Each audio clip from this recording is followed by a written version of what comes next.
hacía clases compartidas, por ejemplo, el de bueno. Cartier de Visión, y cuando se hizo el Museo de Cartier en Azul, todos hemos donado obra, los que pintamos donamos todos en homenaje.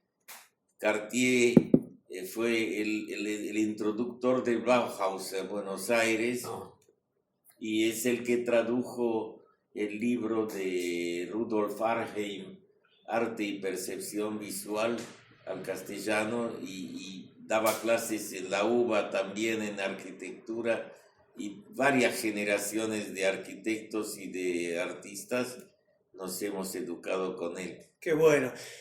Bueno, estamos escuchando a Pedro Roth, nuestro amigo de la casa, invitado de esta noche de Entrevisiones número 8. También un lindo número, el 8. Sí, Está sí. bien. El 8 es un, 8 es un infinito, llegaste el 8. Sí. Bueno, nos estaba un poco introduciendo en su historia. Pedro, no te preocupes por mirando mucho, porque está bueno que nos vean el rostro del otro lado, hoy o cuando quieran, porque esto va a subirse a las redes, a nuestros canales, y también va a estar en tu canal que nos cediste, Sí. esta filmación. Así que yo sé que es medio falseado mirar porque uno quiere conversar. Esto de Entrevisiones se trata de conversar, se trata de una relación, una conversación, una escucha, y de pensar la relación entre el arte, el Estado, la política como administración de los recursos del Estado y un proyecto político dentro de esa administración pública, y si es posible que la experiencia de la o del artista sea reproducida y que esa reproducción se convierta, si pasó, ahora te preguntaremos si vos lo viviste, si puede pasar o si lo podemos pensar que pase a futuro, que es la idea de trabajar en pos de una, varias y múltiples experiencias que puedan ser plausibles de ser plasmadas y pensadas como un proyecto sistemático a largo plazo. Sobre todo, siempre decimos acá, pensando en que nuestro país, en principio nuestro territorio, sea un lugar amable para los artistas, para aquellas niñas y niños que eligen el arte como vida. Se ríe, ya no terminó el programa, ya está ya la respuesta, pero bueno, se trata un poco de reflexionar de eso, ¿no? Y sí.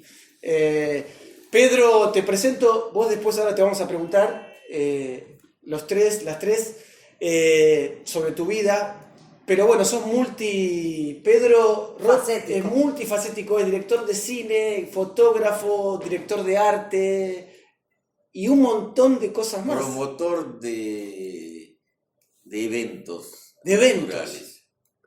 O sea, se puede decir que sos un hombre, una pata... un militante del arte. Del arte. Desde siempre un militante, como dicen, en esto se gana y se pierde y se pierde y se pierde. Pero, ¿Y siempre fue así? ¿Desde la larga noche de los tiempos? ¿Qué pregunta? No fue así.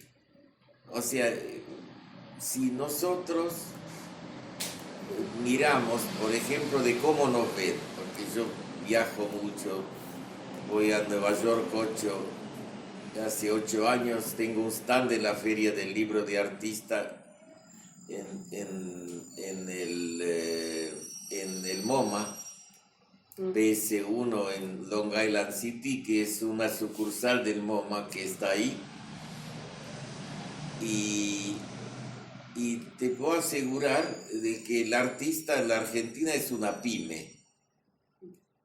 Nosotros, los artistas, bancamos el arte. Además, y encima con toda naturalidad, cuando se hace un beneficio, nos piden obras gratis para el beneficio como si nosotros fuésemos todos petroleros. Y es así, o sea, AEDIN, por ejemplo... ¿Quién? Perdón. AEDIN es una fundación de niños con problemas neurológicos y que hacen unos cócteles, unos banquetes fastuosos, y las obras que se venden ahí a beneficio de eso, cada artista dona como si fuese lo más natural del mundo, y nunca nos preguntan qué necesitas, nada, ni siquiera un poco de pintura. Ujú. Un amigo mío dirigía el Hospital Perón de Avellaneda hasta que lo echaron porque era demasiado bueno. Jorge Trainini, un escritor y un cardiólogo importantísimo, que el único hospital de la Argentina que tenía superávit, y cuando vino María Eugenia Vidal lo echó así, pero mal, ni siquiera le agradecieron los servicios prestados. Ese hospital estaba cuando él tomó el hospital estaba 1,5 metros de agua en el sótano, totalmente derruido. Fue el primer hospital que se creó dentro del área de la Fundación Eva Perón, y ahí en ese hospital votó Eva Perón cuando empezaron a votar las mujeres, y está guardado, esa sala está guardada como museo. David Viñas le llevó la urna, tenía 18 años y era fiscal radical en ese momento, en el 52, cuando fue la votación, y todo eso está ahí. Y cuando se hizo ese hospital había 2 cuadros originales que la Fundación Eva Perón compró a los artistas. Cuando asume Trainini quedaban 2 cuadros de los 700 cuadros que había en ese lugar, ¿no? Bueno. Que se ha vandalizado. Había 700 cuadros y quedaron 2. Perfecto, sí. Y o sea, quedaron 2 de de un artista que se llama Léonie Matisse, una francesa que hizo una serie de obras sobre la historia la historia argentina, y que en el Museo Saavedra hay un montón de obras de ella, ¿no? Y eso, entonces quedaron esos 2 porque los consideraron falsos Matisse, porque pensaron que eran de Matisse, y era de Léonie Matisse, o sea, quedaron porque fueron despreciados por los ladrones. Qué bárbaro, bueno, así arrancamos en Televisiones 8 con un trompazo triste, pero te pregunto, porque sé que estás haciendo una película que tiene que ver un poco con la historia del arte, o con la historia de los artistas, las artistas y aquellos militantes del arte en la Argentina, y cómo atravesaron distintos periodos políticos de la Argentina, y en cada periodo pasó más o menos parecido, en el sentido de que no hay tanta respuesta. Te pregunto, ¿crees? Contanos de la película y después te pregunto, después de que nos cuentes, ¿por qué nos cuesta tanto que el arte sea una de las patas centrales y sea parte de un proyecto político, cualquiera sea? Mira, acá hay 2 cosas. O sea, la película trata sobre la prohibición de la ópera Bomarzo en el Colón en 1967. Yo lo tomé... Perdón, Pedro, contá qué es la ópera Bomarzo, porque por ahí hay muchas personas que no conocen. Manucho Mujica Lainez escribió un libro en 1962 que se llamaba Bomarzo, y es que por supuesto lo trataban como un extranjerizante porque nunca nombra a la Argentina, porque no existía la Argentina cuando en esa época, sobre lo que él escribe, porque es en el Renacimiento. Pero de todas maneras, o sea, si uno lo sabe leer eso, uno sabe que está hablando de la Argentina, no está hablando de Italia, de un pueblo de Italia que se llama Bomarzo, donde él vivió. Habla de él, es como una autobiografía, como todo artista cuando hace lo que hace, termina haciendo un autorretrato. Y él describe su vida, y él empieza en Roma, como Manucho empieza en Buenos Aires. O sea, él vivía en Belgrano, en la calle Mendoza. Manuel Mujica Lainez. Sí, claro. Y compra El Paraíso en Cruz Chica, donde también hubo muchos artistas argentinos en Córdoba, en la cumbre. Ahora está, por ejemplo, Remo Bianchetti viviendo ahí, que es un artista argentino muy interesante que está viviendo en Cruz Chica, en ese lugar, a 2 cuadras del Paraíso. Por supuesto que eso se transformó en una fundación y se robaron todo. O sea, lo que queda es la cáscara, pero se robaron todos los libros de primera edición autografiados por Borges, por todo. Un desastre. Bueno, y este príncipe Bomarzo, que existió realmente en Italia, se muda a Bomarzo, igual como él se mudó a Córdoba. Y existe el castillo y existe el jardín de Bomarzo, que lo pueden googlear, se los recomiendo, que es un jardín muy lindo, con miles de estatuas y de monumentos de piedra muy, muy hermosos, ¿no? Y que estuvo tapado por un bosque que recién a principios del siglo XX se redescubrió ese lugar. Y él hace una novela sobre eso, lo hace vos te das cuenta que lo hizo de memoria, sin investigar nada. O sea, era como un río. Fantástico. Que fluía y escribía directamente así. Y el tipo te describe desde él todo lo que pasaba Carlos V, Cervantes, toda esa época del Renacimiento visto como si lo hubiese visto desde Córdoba, en vez de, como digo yo, desde la sucursal, no desde la casa central, no desde Roma, sino desde ese lugar que era como un lugar apartado, y el tipo, por ser él parte de la élite, de la punta de la pirámide, tenía acceso a todo ese lugar. Y como Manucho era gay, entonces el personaje lo hace como un minusválido, un jorobado, que los hermanos le hacen bullying y todo eso, porque es así como él realmente se sentía Manucho, se sentía discriminado por ser gay, ¿no? Y la mujer también era gay, pero eso es otro tema, ¿no? Pero en ese entonces no estaba de moda como ahora todo esto de que la gente esa, que hoy en día no los discriminan más. Pero en ese entonces... Más o menos, antes más, pero o sea, ahora sí. Todavía hay prehistóricos.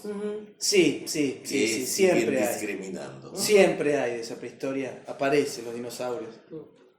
Y entonces Ginastera, que fue un compositor argentino que hizo La Estancia, que hizo un montón de ballets, e incluyó, digamos, que fue muy importante de acercar la música argentina al arte contemporáneo. El Juan Carlos Paz, había varios grandes... Platense, Ginastera, ¿no? Sí. Platense. Si hace tiempo que me quieren presentar la hija y nunca lo consigo todavía. Pero Ginastera fue muy importante, y Ginastera fue el que trajo porque él daba clases en las universidades norteamericanas. Y entonces él aporta la Fundación Ford al Instituto Di Tella. el Instituto Di Tella, yo siempre lo cuento, con Rubén charlamos todos los sábados de eso, tenemos una mesa en el Florida Desde épocas Garden. inmemoriales. ¿Qué? Desde épocas inmemoriales. Sí. Rubén me invitó, me dijo que algún sábado vaya. Vení, Sí, sí. te aceptamos. Bueno, gracias. Allá está bien. Entonces,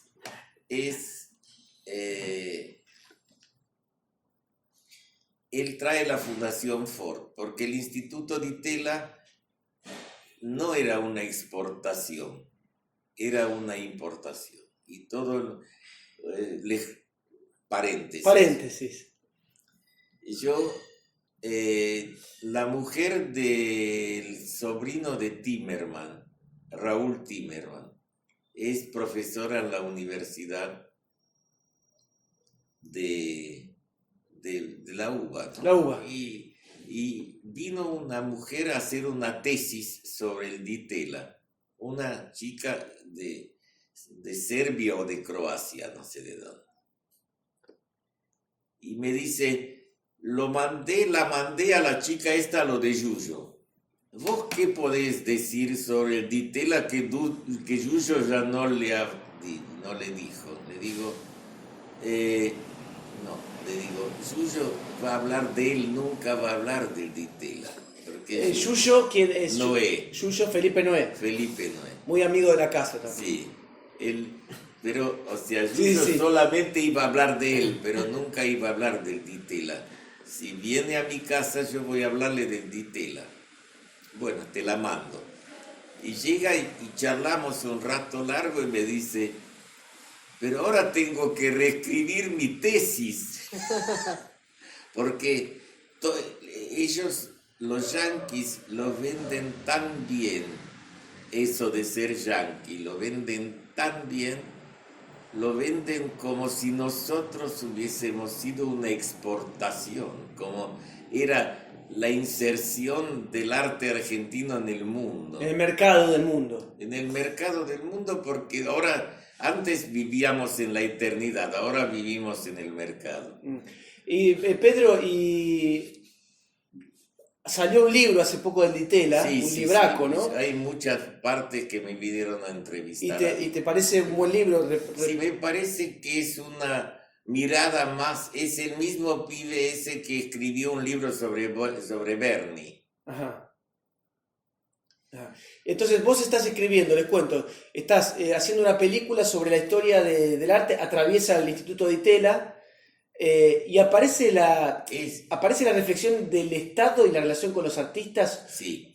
colectivos. O sea, hay dos cosas. O sea, lo del Di Tella fue como el sueño de la burguesía nacional. Porque Guido, que la que realmente inventó el Di Tella fue Nelly Di Tella, la mujer de Guido, que era arquitecta. Murió hace poco. Hola Nelly, la seguimos amando. Ella era una mujer muy interesante y fue realmente la que inventó el Instituto Di Tella, ¿no? Y la cuñada era, por ejemplo, Kamala Di Tella, que era una princesa hindú. Kamala. Que estaba casada con el hermano de Guido, con el sociólogo, que terminó siendo Secretario de Cultura. secretario de Cultura Torcuato. Y madre de Andrés. Madre de Andrés, sí. Sí. Según mi mucama, Esther, hola Esther, que decía Doctor 4, porque para ella Don Torcuato no significaba nada. Qué lindo. Sí, ella decía el nene fue a carácter, porque el karate que no existe. Es buenísimo. Escúchame, ¿y con Bomarzo qué pasó? Bueno, que me quedé ahí con la estrena, historia. Ella, Ginastera. Ginastera agarra, Manucho hace una adaptación. un libreto para hacer la ópera. Sí. Y entonces hace la ópera, y la ópera, por los contactos y por la importancia de Ginastera en Estados Unidos, se presenta en Washington. Ujú. Sí, la otra vez, acabo de hacer un libro sobre Roberto Plate, que hizo la tercera versión. Hola Roberto, Sí. Ahora Roberto Otro está en amigo. París. a París. Y él hizo la tercera escenografía para la versión del 2003 de Arias sobre la Marx. ópera, que esa ópera para mí, lo más importante que tiene, que lo han prohibido. Es más importante eso que la ópera en sí. Ujú. Lo que desató. Y tu documental trata sobre eso. Sobre eso, porque es como un caso testigo de qué es lo que pasó con la cultura argentina, porque en ese momento, antes de Onganía, O sea, lo hacen allá. allá, y fue el vicepresidente de Estados Unidos. El embajador era Álvaro Alzogaray. Mm. Tiraron la casa por la ventana. Manucho y Ginastera fueron a Washington con un pasaporte. Los dos tenían pasaportes de embajadores plenipotenciarios. ¡Wow! Diplomáticos, claro. Entraban así. Sí, o sea, era como la gran consagración del supuesto arte argentino y todo eso en Estados Unidos, porque en ese momento fue la política del buen vecino, del patio trasero, que les hacían así en la cabeza como los perros, porque éramos buenos vecinos, muy simpáticos, todos muy bien, ¿no? Y fue el vicepresidente de Estados Unidos, que no me acuerdo ahora el nombre, fue al estreno. Y 2 semanas después se iba a dar en el Colón. Y fue Onganía, porque era el evento argentino del Onganía con la mujer. Y se veía una teta. En un momento dado hay una escena de orgía, porque hay una de los personajes de la obra, es una prostituta famosa del Renacimiento, y aparece una mujer semidesnuda. Y la mujer de Onganía, y Onganía, que era de la Opus Dei, se han escandalizado tanto que fue la única vez que se dio Una sola función función del estreno. del estreno. Ajá. Y entonces lo llama a Schettini, que era el intendente, que yo lo pongo en el guión porque parecía el encuentro de Guayaquil, de Bolívar y de San Martín, Sí. donde Onganía era Bolívar, porque San Martín tenía un rango menor en la logia, masonería. en la Logia logia. masonería. En la masonería él tenía grado 33 y San Martín tenía grado 32. Y entonces, Schettini era coronel y Onganía era general, le dijo: me sacás esto de aquí, lo trató de vos, y si no te cierro el teatro. Eso era. Y Manucho, por supuesto, la nación estaba con Onganía. Y a Manucho Manucho, que era aristócrata y todo eso, lo pusieron al rango de artista, no al rango de lo que él era, lo que representaba la aristocracia. Y a Manucho lo echan de la nación, era el crítico de arte y más importante de la nación, era Claro, Manucho. porque hay que decir ¿Lo que echan por esto? ¿Por Por haber escrito? No, por haber- antes. Ah. Sí, porque Manucho creía que existía una independencia de poder escribir lo que él se le Libertad, ocurría. sí. Pero porque hay que decir que Mujica Lainez era uno de los pocos representantes de la aristocracia argentina Pura, pura, ¿no? Sí. Era un aristócrata puro, sí. puro. Y él de alguna manera Era él, Mallea, son tipos que pensaban la Argentina. Marechal era peronista, Mallea era independiente, pero mucha gente aprendió a ser argentino con Mallea. Entonces, Es decir, yo decía eso porque echan de la nación a alguien que era parte Del de mismo. la familia, digamos, Manucho, ¿no? para quejarse tuvo que mandar una carta electoral. ¿Te das cuenta? La degradación total de Manucho. Y lo pusieron en víctima total. Pero en ese momento existía como una especie de sueño de la burguesía nacional.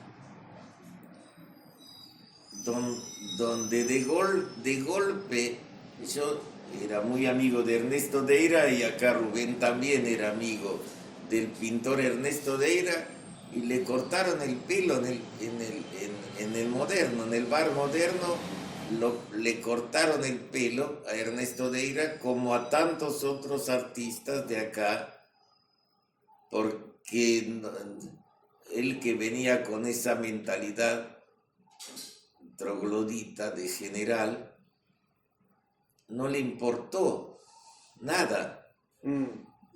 No preguntó quién era Deira. A los policías que entraban a hacer racias al bar Moderno ahí en Maipú y Paraguay, le cortaban todo tipo y había un juez, Vilas, que nos daba pasaportes de rockeros de que teníamos pelo largo profesional, de que el pelo largo no era porque sí. Qué delirio. No era de Era sucios. por un trabajo, digamos. Era un trabajo, era por el trabajo, y yo que tenía un pelo así, una barba así, para sacar un pasaporte tuve que afeitarme, porque Ajá. si no, no me iban a dar el pasaporte. Pedro, hablas de Onganía, después famoso por la noche de los bastones largos, famoso por la Sí, fuga de cerebro, sí, ¿no? todo eso. Hoy hablábamos. No, es que todo eso estaba orquestado por la Fundación Ford. Un amigo mío, Pedro Cooperman, que era el alumno predilecto de Fatone, del famoso filósofo De la uva. de la UBA, y lo mandaron, Ilia lo becó para ir a estudiar filosofía hindú a India. Y cuando vuelve acá, lo mandan de profesor de primaria a Lanús, que estaba preparado para ocupar el lugar de Fatone, que se estaba jubilando. O sea, como que... Sí, esos abismos, ¿no? Sí, Esas cosas sin sentido. Después lo llevan a... Después el tipo se llamó Operación Salvataje. Se llevaron 1000 de los mejores intelectuales, como se llevaron a Von Braun a Estados Unidos. De acá, después de la noche de los bastones largos, se llevaron 1000 intelectuales argentinos. Sin visa, nada, entraban como directo a trabajar. No, pero además, o sea, nunca pasó que esos 1000 no tuvieron que revalidar el título, porque ellos sabían lo que se llevaban, como en un supermercado eligieron las personas y se los llevaron. Un vaciamiento. Un vaciamiento. Sí, intelectual Vaciamiento, y eso se llamó Operación Salvataje. De algo, de ellos hundieron el barco, como me dijeron, hoy estábamos hablando con mi hijo que estudió en ciencias exactas. Mi hijo es licenciado de ciencias de la computación, y él decía lo siguiente, para que entendamos. El pirata Morgan, que es el dueño del banco, compró Estados Unidos, pagó la deuda externa, hizo un cheque y pagó la deuda externa de Estados Unidos. Y se quedó con la Reserva Federal. Para el que imprime los dólares es la banca Morgan. Hoy, esto es hoy. Imprime y Estados Unidos tiene que comprarle los dólares a la banca Morgan. Hoy, 2021, Sí. la banca Morgan imprime, tiene la maquinita e imprime. Y A los herederos del pirata Morgan. y sí, que después es como en Estados Unidos los gángsters del lejano oeste se volvieron sheriff. Ujú. Y Claro, el claro. pirata Morgan, como no pudieron luchar contra él, Se lo volvió. nombraron gobernador de Jamaica. Y esos son los que fundaron Estados Unidos. Y el dinero venía del aceite de ballena, por eso el libro, ¿cómo se llama? El Moby Dick, Moby Dick, es el libro fundante de la cultura norteamericana, porque de ahí viene la guita Mira. con que se hizo Estados Unidos. Pedro, y qué historia, ¿no? Por eso es arte y política. Arte y política. Decía recién, hablabas de Rangos, el general Onganía. Después tuvimos una... Yo digo que eso, yo lo digo en el guión, que eso fue una nevada, pero después vino la avalancha. Claro, después Y vino... la avalancha tapó todo.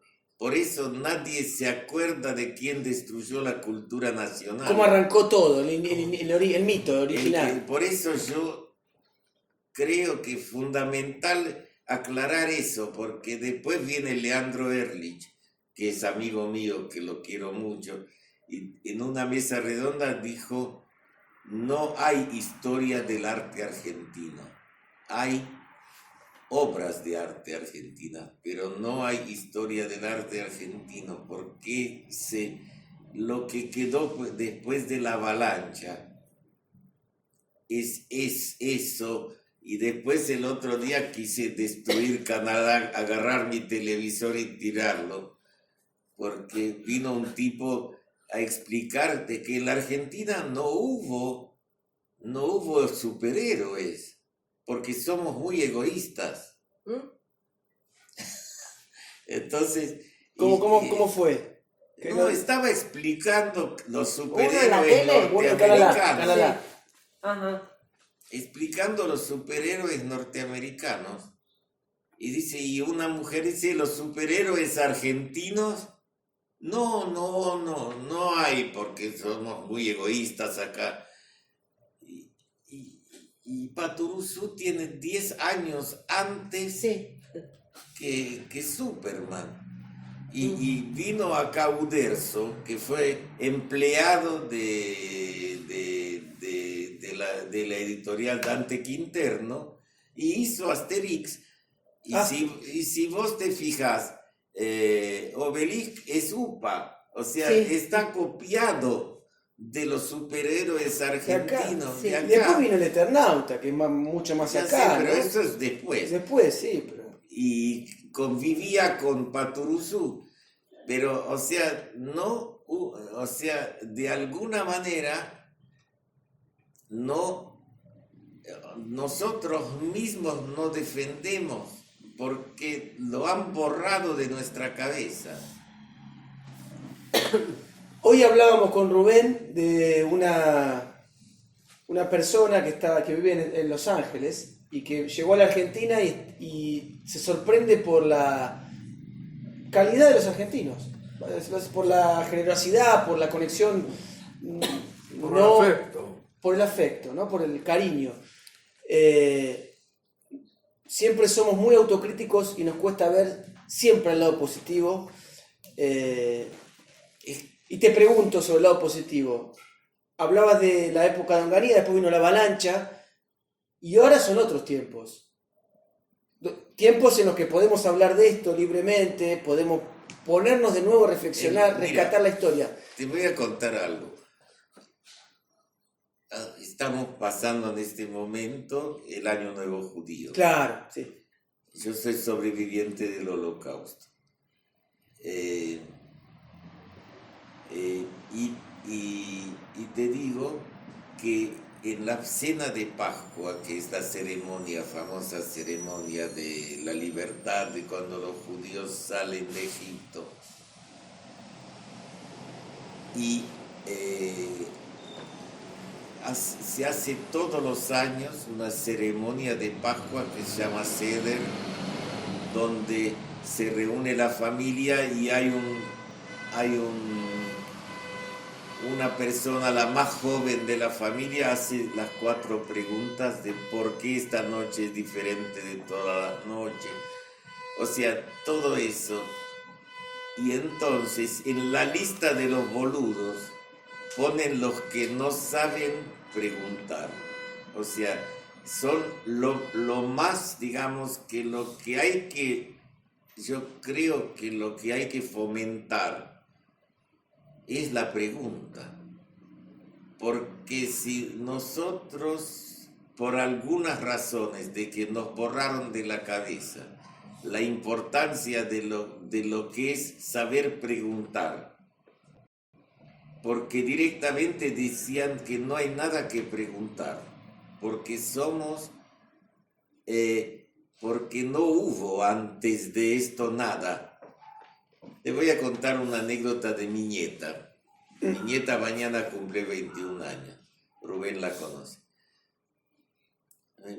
Estaba en 5º año del secundario y me dice, abuelo, necesito un artista argentino que haya hecho obras contra la dictadura durante la dictadura. Juliano Borovio. Le digo, Juliano Borovio era de mi grupo anterior, de mi colectivo anterior que se llamaba Cruz del Sur, que estaba Federico Peralta Ramos, Juliano Borovio, Pierre Cantamessa y yo. Y entonces me dice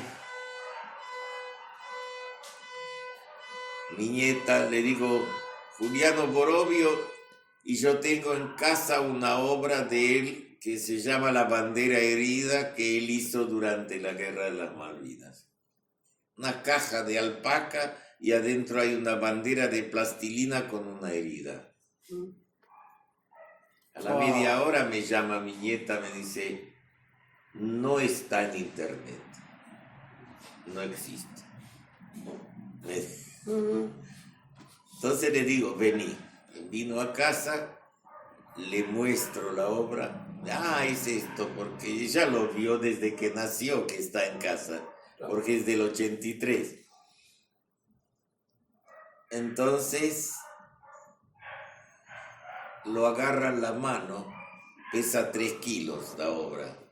Lo agarra en la mano y me dice, mirándome a los ojos, no está en internet. No existe. No existe, o sea, lo que ella tenía en la mano no existía. Le digo, bueno, hacelo existir, subilo al internet.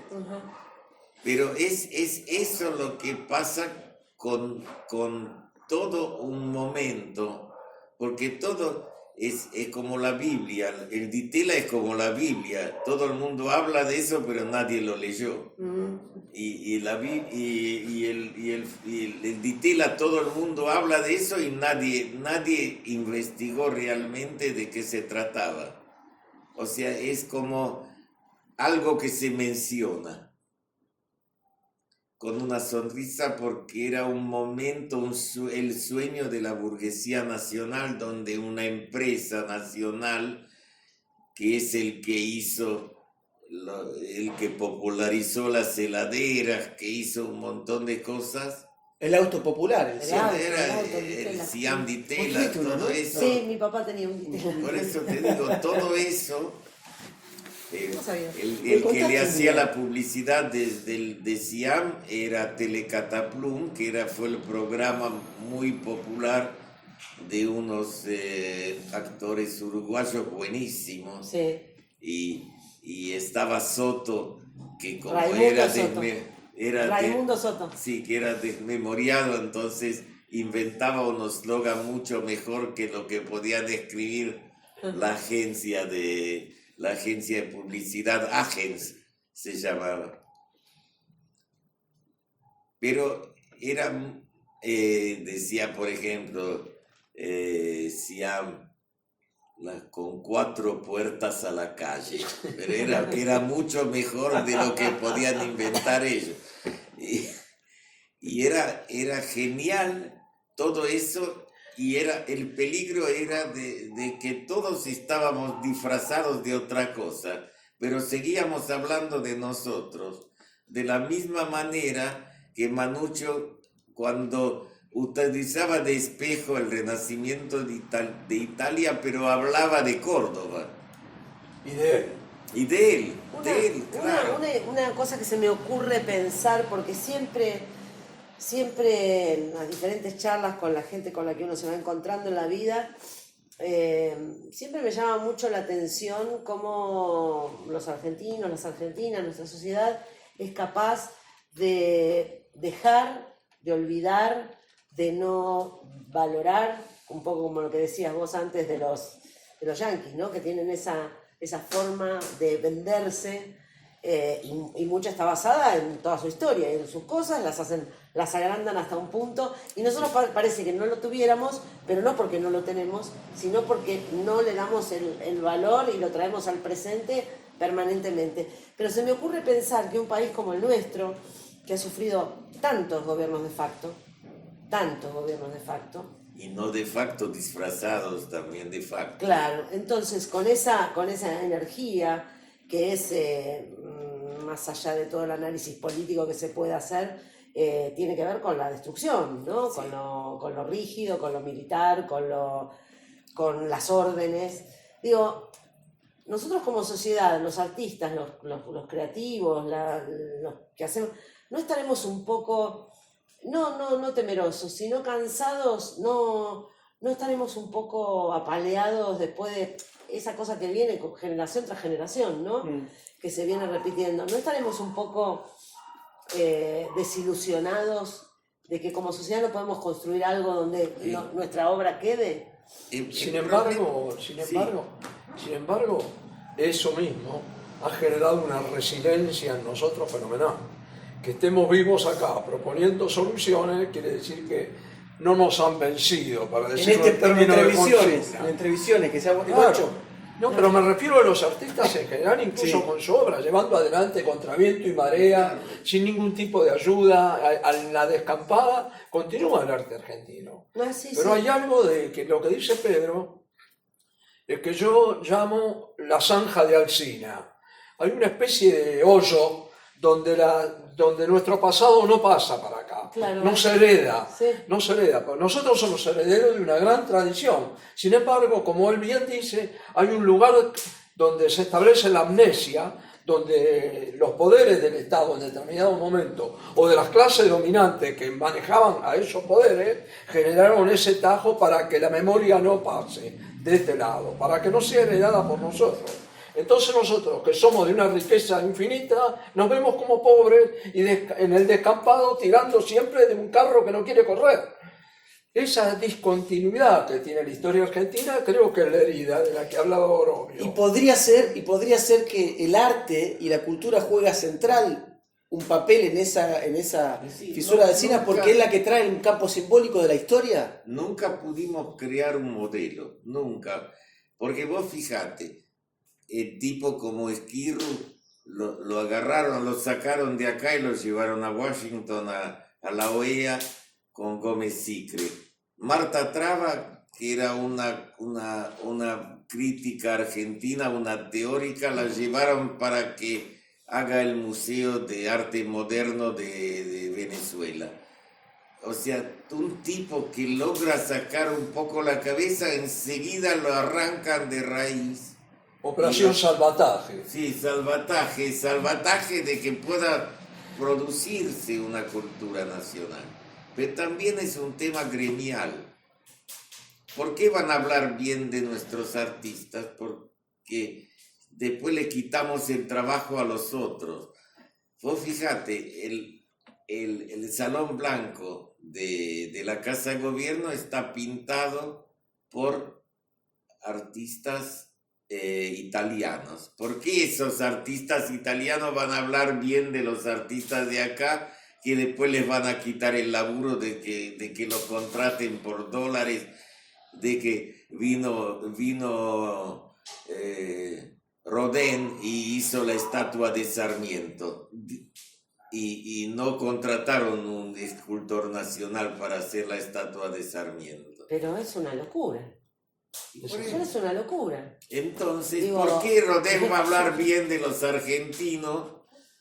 Que hizo, para mí, es el más lindo escudo nacional, lo hizo Rodin. Rodin. Ahora, en el campo de esta locura, porque es una locura, realmente Pero además, es nadie habla realmente con fundamento. impactante. Sí. Pero, no digo de matriz, porque la matriz es, viste, la matriz, pero ¿cómo, y si se puede, cómo podemos empezar a transformar esta historia? Y por eso es lo que yo estoy intentando, que la gente, ustedes que son de una generación, yo cumplí 83, pero ustedes son de una generación más joven, que se la banquen de que venga un tipo y que diga que acá no hay superhéroes argentinos porque somos egoístas. Y que nadie se escandalice realmente por esto. Y que si vos vas como yo, que años fui fotógrafo y fui a todos los lugares oficiales, en un momento dado dejaron de comprar obras de arte argentinas en un país donde no hay mercado, que el único lugar donde uno puede conseguir algo de guita es que te den un premio. Que es la única intervención que tiene el Estado y que hay que luchar todos los años para que no saquen el Salón Nacional. Y el Salón Nacional te monetiza lo que vos haces porque no hay mercado. Y para tener mercado tenés que parecerte a un artista de afuera, porque eso es lo que se reconoce como obra de arte. Entonces, ¿por qué en este momento De la Vega, que era amigo mío, que yo lo quiero, que me encanta y todo eso, pero es el artista más caro de la historia del arte argentino, que Ruth Ben-Sakar decía, al arte argentino le falta un cero. O sea que es un cero menos que todos los... ¿Por qué De la Vega, que se estaba inspirado en el pop art y hacía obras parecidas a Rauschenberg, con las sábanas y todo eso, es el artista más caro hoy en día de todo el mercado argentino, que vale $1.300.000? Es la obra más cara, que no es nada. Más que Bernie, más que todos. Bernie, el último, durante años fue el más caro. Desocupados, que es otra historia.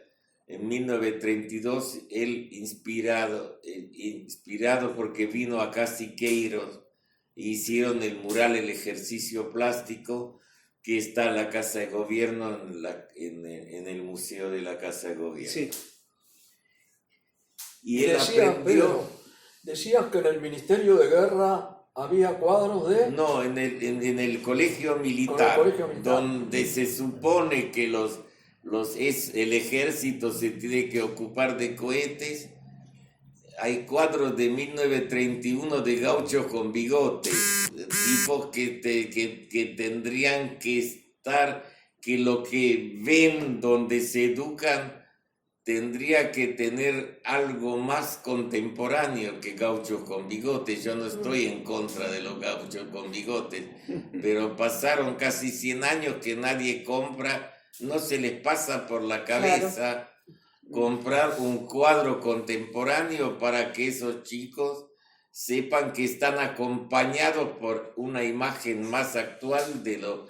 Pero cuando hablamos de la de memoria, este es el hecho de que del año 30 no se compra un cuadro. El único Ahí que está la de compró fue memoria. Guido. Pero hay En los hechos, en la imagen. Bueno, Imagen. pero ¿qué valor le va a dar la sociedad si los gobiernos... Claro. Si el canciller aparece con un póster No, atrás. y Claro. si tienen que elegir a un artista, Sí. traen a un italiano, Santana con todo el respeto, trató ¿no? cuando se Sí, vendieron una cosa. 10 cuadros para poner en Casa Rosada. Claro. y que terminaron en los rellanos de las escaleras, nunca porque En un Menem lugar importante. agarró y le compró, el que le prestó cuadros para poner en Olivos y en Coso fue el Gordo Gutiérrez Saldívar, cuadros de granaderos. Les prestó. Le prestó, Pero claro. no compraron. Bueno, nosotros el otro día decíamos acá de un amigo, un hermano de ustedes, Roberto Plate, que hizo una muestra en el Bellas Artes y no le compraron ni una obra, No, se la no. llevó toda. Sí. Y Bueno, recién hablaba- Roberto viene a casa Sí. y ahora el 21 Chivo. ¿Viene? ¿Vuelve? El 21 de septiembre vamos a hacer una muestra, Roberto y yo, en el Camarín de las Musas. Qué bueno. Vamos a estar ahí. Vamos a estar ahí el 21 Están de invitados. Sí, desde Gracias. ya nos contá con nosotros. Es el día del artista plástico. Ah, mira. Espectacular. Y después también lo vamos a invitar a Roberto acá. Él vuelve en febrero, ya me llamó ayer. Cumpleaños el 10 también. Bueno, Roberto, lo saludamos. Recién hablabas de Siqueiro, como para terminar y relacionarlo, ¿no? Está en el Museo de la Casa Rosada, La que Casa Rosada, y lo salvaron. producto de un estado, de una gestión que lo fue a buscar, estaba en un garage de Botana, si no mal no recuerdo. No, estaba en el sótano. Yo Es- sé porque Pero digo, a mí me una- contrataron para hacer la muestra porque Argentina fue invitada de honor a la feria de Guadalajara. Era el momento que no se podía llevar obra física porque te lo iban a confiscar. confiscar porque por el tema ese de los fondos buitre, cuando confiscaron La la fragata. fragata Sí. Libertad. Y entonces me contrataron porque yo había sacado las fotos cuando se iba a vender la Quinta de los Granados y en el libro de Shavelson sobre ese mural aparecen mis fotos que yo había sacado para la inmobiliaria que estaba vendiendo y yo me fui a La Plata, toda la quinta, 2 hectáreas De los Botana. de los Botana. Costaba $60.000 con el mural adentro. Oh. De Siqueiro, que Y pero- entonces yo fui a La Plata, no me acuerdo quién era el presidente en ese momento, quién era el gobernador. creo que estaba Scioli, si no me equivoco. No, antes. ¿Antes? Antes de Scioli. Le digo, pongan $60.000 Y y quédense. hagan, era del municipio de Tigre, todavía no estaba el pibe este que hizo Sí. el Museo del Tigre. Y hagan, en Don Torcuato no hay un museo. Transformen eso en un centro cultural, había una pileta olímpica, todo, una maravilla era ese lugar. Lo hicieron 2 arquitectos húngaros que vinieron acá, los Kalnoy, que son los mismos que hicieron el edificio de la prensa, de crítica. Ujú. Y él dice, es un mexicano, como diciendo, es qué sé yo, un extraterrestre. Dice, ¿qué querés? ¿Que salvemos a un mexicano? Y lo mismo que cuando vino acá la muestra de Picasso a Müller, a la Galería Müller, en 1935, lo llevaron era la década infame, y lo llevaron al presidente justo a ver la muestra. Dice, comprad, $35.000 valía un Picasso. Y después cuando se fue a Estados Unidos, Hammer compró toda la muestra y ahora está todo en el Guggenheim. Dice, no, por esa plata compró 2 Fader. Eso significa que no compró nada, ni los 2 Fader, ni el nada. Era una salida elegante, pero a nadie le importaba. Y tenemos un Picasso porque Di Tella donó su colección al museo, que el 50% del Museo de Bellas Artes es la colección Di Tella. Nacional. La clave de Di Tella es que Di Tella venía huyendo de Mussolini. En cambio, los muchachos estos de ¿cómo se llama? El que han bancado la Fundación Proa ahora, vinieron huyendo de la democracia, porque ellos eran fascistas como Mussolini. O sea, los metalúrgicos son Roca, ¿no? Sí, Roca. Sí, los Roca. ¿Eh? Sí, Roca, sí. Qué interesante esa diferencia. ¿Qué? Qué interesante esa diferencia, Y esa sí, que diferenciación. nunca se escribió eso, por eso no tenemos historia del arte argentino, porque nunca se escribió la historia de los compradores, que es también el gran defecto que tiene el Distrito de las Artes aquí. Pedro, tenemos que terminar. Sí. Cortito, ¿crees que de aquí a cuánto podremos empezar a escribir la historia? ¿Lo ves Yo posible? estoy escribiendo la historia del arte argentino. Lo estoy dictando como manucho de memoria, sin recurrir a ningún registro ni a ninguna investigación anterior. Y lo Con tu estoy memoria. haciendo como Avi Warburg. Avi Warburg es mi modelo para escribir la historia del arte argentino, no es cronológico. O sea, él escribió la historia del arte del mundo no cronológicamente. Y yo estoy escribiendo de la misma manera, y cuando ya tengo lo más difícil, como que es el editor. Bueno, muchas gracias, Un lujo. Pedro Roth, un lujo. Gracias. Gracias, Pedro. Gracias por venir. Los quiero.